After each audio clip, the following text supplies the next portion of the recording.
तुमच्या विरोधामध्ये आरोप केलेला की गाडी वगैरे घेतल्याची काय मागणी? काय आरोप केलेले आहेत? शिवसेना आरोप केला की ठेकेदारांकडून तुम्ही गाडी वगैरे घेतलेली आहे मर्सिडीज, कचऱ्याचा ठेका दिला आणि मर्सिडीज घेतली त्या संदर्भात. मग त्याबद्दल काय बोललं पाहिजे की त्यांनी काय वाटतंय आणि त्यांनी कशा पद्धतीने आरोप केलेत, तर त्यांनी कुठे तक्रार कुठे केलेली आहे का? आणि अशा पद्धतीचं मोघम पद्धतीने चुकीच्या पद्धतीने आरोप करणं, त्यांना काही नवीन मुद्दे राहिलेले नाहीयेत आणि सभागृहामध्ये ते काही बोलू शकत नाही किंवा लोकहिताचं बोलू शकत नाही, तर अशा पद्धतीने विविध कथित गोष्टी त्या ठिकाणी काढत आहेत. त्यामुळे हे निरर्थक अशा बाबी विरोधकांनी खऱ्या अर्थाने शहराच्या दृष्टीने गोष्टी उचलायला पाहिजेत आणि ज्या गोष्टीचा अर्थ नाही, रिलेव्हन्स नाही, अशा प्रकारचे मुद्दे त्या ठिकाणी उचलत आहेत.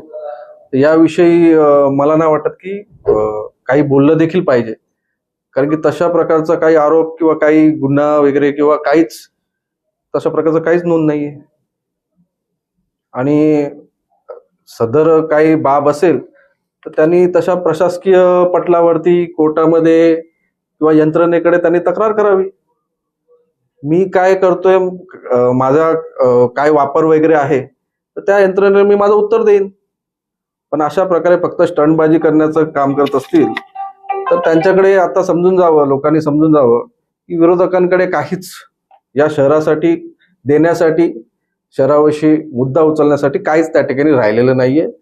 फक्त एक मनगडट गोष्टी बनवायच्या आणि चित्र रंगवायचं आणि अशा प्रकारे जर काही माझं नाव घेऊन किंवा माझा फोटो वगैरे दाखवून जर कोणी काही काम केलं तर निश्चितच त्यांच्या विरुद्ध मी मानहानीची प्रक्रिया चालू करेन. टेंडर काढल्याच्या टेंडर निघायच्या अगोदर आता त्याच दिवशी गाडी आली असेल, काय झालं असेल, त्यांना काय माहिती पाहिजे असेल, काय असेल ते मला त्याबाबत माहिती नाही. ती गाडी ठेकेदाराच्या नावावर आहे, तुम्ही वापरता ती, असं त्यांचा आरोप आहे. काही मी गाडी कधी कधी वापरतो तर ती दरवेळेस वापरतो असं नाही. आणि त्या पद्धतीने जो ठेका जर एखाद्या कंपनीला भेटलाय त्या माणसाबरोबरच मी आहे असं नाही. आणि या बाबी सगळ्या या इलेक्शनच्या आधी झालेल्या बाबी आहेत, या कधी आधी यांनी उचललेला नाहीयेत. कदाचित माझा काही कधी कधी व्हिडिओ भेटला, काय भेटला आणि अशा प्रकारे जोडण्यात आलं तर त्यांना फक्त ते काम जोडण्याचं काम या ठिकाणी करून लोकांना गुमराह करण्याचं, लोकांना त्या ठिकाणी निगेटिव्हिटी पसरवण्याचं काम करण्यात येतंय. जर नाव त्या ठिकाणी घेतलं तर निश्चितच मी मानहानी त्यांच्यावरती क्लेम करेन आणि अशा प्रकारे चुकीचा आरोप खपून घेतला जाणार नाही. तर विरोधकांचं असं म्हणणं आहे की विरोधकांचे जे ठराव आहेत ते पालिकेत महासभेत आणले जात नाहीये आणि सोबत तुम्ही हम करे जो कायदा अशा प्रकारे वागले जातात, असं विरोधकांचे आरोप आहे. तुमच्यावर काय म्हणणं? मागील 6 वर्ष आम्ही कशा पद्धतीने आलेलो आहोत आम्हाला माहिती आहे. विरोधकांनी त्यांच्या प्रभागामधली वाटेल तशी कामं त्या ठिकाणी केलेली आहेत. आता जर स्टँडिंग मध्ये बघाल तर विरोधकांचीच कामांचे टेंडरचे वॉकआउट देण्याचे प्रस्ताव जास्त करून आलेले आहेत. आधीच त्यांच्या प्रशासकीय मंजुरी पास झालेल्या आहेत.